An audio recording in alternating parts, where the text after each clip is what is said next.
Hey guys, how's it going? It's Lazy and here's my day 1 updates on the build, and we need to talk a little bit about this one. The event has been insanely fun and I have been grinding really hard. I got my Whisperer to level 90 already. Leveling was really smooth, and after hitting maps, I run into a few problems, and if you are playing this build, you might too. Mana sustain, gear upgrades, survivability, let's talk about that in this video. And by the way, this build absolutely shreds the campaigns and also the early mappings. I've been farming very efficiently with this. Just a tabula rasas, Piscator 1 and a Maya of the Council all the way up until red maps. So the campaign and leveling experience with this build is extremely smooth. We start off using the classic Lightning Arrow Ranger setups, which is super strong and is much faster than the hierophant setups that I had before. You will pretty much breeze through everything until the first lap, and after you get the first lap, the first ascendancy, getting the 4 minimum power charges and frenzy charges from the ascendancy, it gets crazy. Like, Power Siphon is so strong for leveling. It's pretty much like I one-shot at all the bosses and it clears way smoother than the hierophant versions. There's actually one thing a few people have asked me is how to get enough intelligence for this build, because Piscator 1 require 188 intelligence, and also whenever you make the swap into the Power Siphon in the campaign at level 30, it also requires a certain amount of intelligence. I don't really remember, but there's actually 2 ways. First, you can get, because of our pathing, we can get easy access to intelligence. We have this note here, Deep Craft, which give 30 intelligence, and then we can also path here to Wisdom of the Glade, which also give another 30 intelligence. And if you have a ring, you can craft not just a ring. If you have something that have an open suffix and is available, you can also craft intelligence on for just 1 orb augmentation. This is for the campaign leveling. And with that setup, I was able to finish the campaign and Merc Lab at around level 68. And if somehow you can get your hand on the Maya of the Council helmet, you can also do POE Lab at this level as well. Alright, so on to the gear progressions. And while leveling through the campaign, you pretty much use any rare gear you pick up off the ground. And your goal is to get to level 59, where you can get your hand on a Piscator 1. And this is the single biggest DPS upgrade that you will get in the entire campaign, and this thing will carry you all the way into the endgame, into red maps, into contents that is not Ubers, and generally it is going to be fine. Aside from getting your hand on this one though, Maya of the Council is really good. It is a tier 3 in Nick, which means it is fairly common. However, the demand for this helmet right now from all the mana stacker is much more than the supply, which means on day 1 or 2 of the league, it is going to be expensive and it's pretty rough. With that being said, it should drop in price pretty fast. I found up some currency and was able to grab mine for 120 chaos. So if you cannot get one right now, just use any random rare helmets. Aside from the Maya of the Council and the Piscator 1, you want to also grab a 6-link. I choose a tabula rasa. It's pretty cheap. You can get any better rare with the same color sockets like this, and it would be better than the tabula rasas. And all my gears are pretty common, normal. The goal here is to get the defense to 75%. Overcap is better, 75% all elemental resistance. I don't care about chaos resistance. I do use Amethyst Flask, but for the early game, you don't have the currency to worry about chaos resistance right now. And another goal that we have is to get suppressions to 100%, and that is by all these notes over here, Mage Main, and a few more notes. But your goal is to get to 100% spell suppressions, and it is very important that you get 100%. And you also want to get some minimum power charges, and like the League Starter POB I want to have a total of 7. So you can get them by having 1 maximum power charge here, which bring our maximum power charge to 5.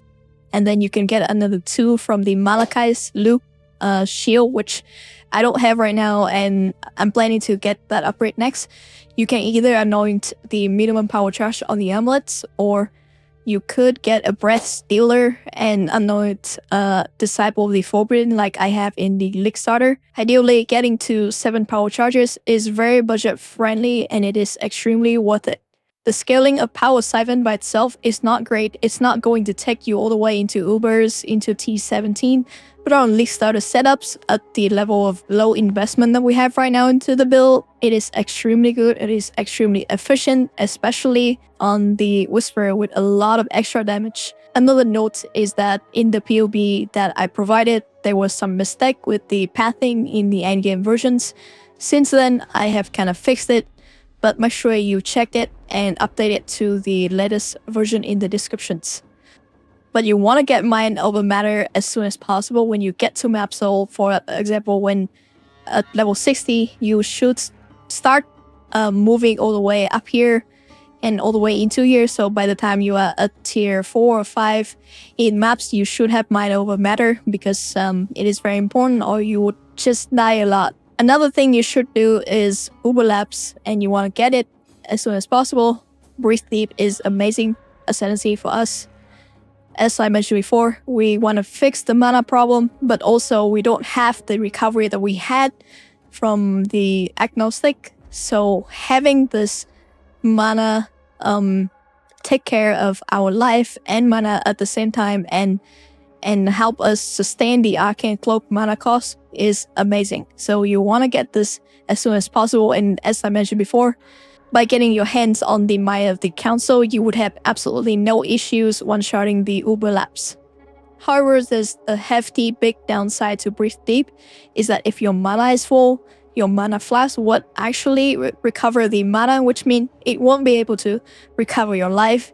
And this means that if you take any form of dot damage or damage directly to your life, you're basically just sitting there until Arcane Cloak going to spend the mana and let you recover the mana and the life. It is definitely a little bit clunky, and I think the best way to fix it is to find another way to spend mana very fast in a situation where you need to recover your life. Maybe a low cost instant spell like Unearth or any form of secondary guard skill to force some mana usage. I'll do some experiments and we'll let you guys know if there's something useful. With that being said though, we are a totem playstyle and we rarely get hit, and we have 100% chance to suppress spells, which helps a lot. I would not call this build tanky. I am still, however, clearing red maps without any issues on a budget gear with zero investment into defense. So when we do scale ups, T16 won't be a problem at all, and this is going to be fine. I made a few adjustment changes to the skill trees, and this is to help with the loss of the hierophant ascendancies, and the biggest one being added is going to be a mana flask node, which is the essence extractions. The mana recovery rate line is very important because recovery rate means that you recover mana faster. So let me see if I can take off this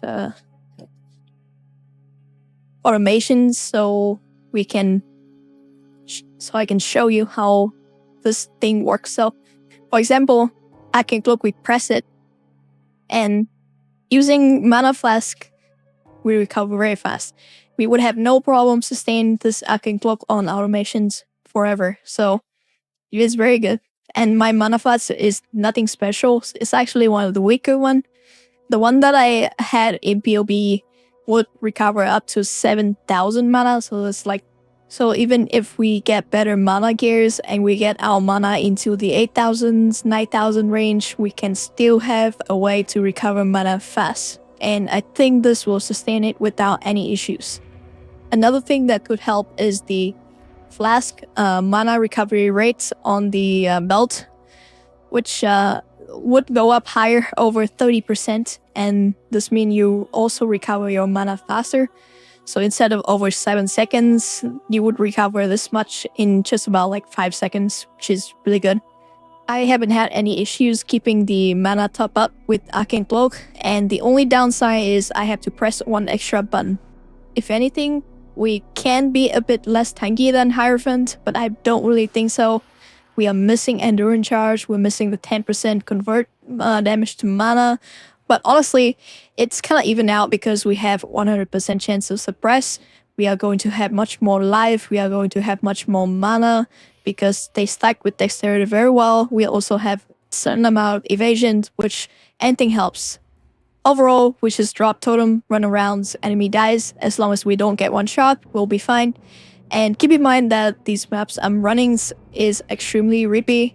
I'm running with a lot of the idols and deliriums, betrayals, a lot of random modifiers just get slapped onto the maps. It is kind of messy, and you know, we are still oil strong. We are level 90s, and I have died quite a bit, but this is soft core, so the defensive is 6 portals. And welcome back to POE 1. Let's quickly do a map showcase. And this league has been a little bit weird because we don't have the normal Atlas skill trees, which mean we don't have key rack missions, we don't have map up tier chance, which mean it's a lot harder to sustain red maps. And which is why I'm going to showcase with a tier 10, a yellow maps, but I guess it is close enough. I'm not going to share too much about the farming strategies because right now I'm not sure what is the best, but for me personally, my initial farm was heist, and then I get enough currency to get my Piscator one, finish the campaign. After that, I start mappings and start picking up more idols. And the ideas here is that I want to add a lot of June to our maps, which means I'm focusing on the betrayal contents. You probably see where I'm going with this. Katarina farmings for Velop is what I aim at, but naturally the idols also adds a lot of other mechanics. So as you can see here, I have deliriums, I have rituals.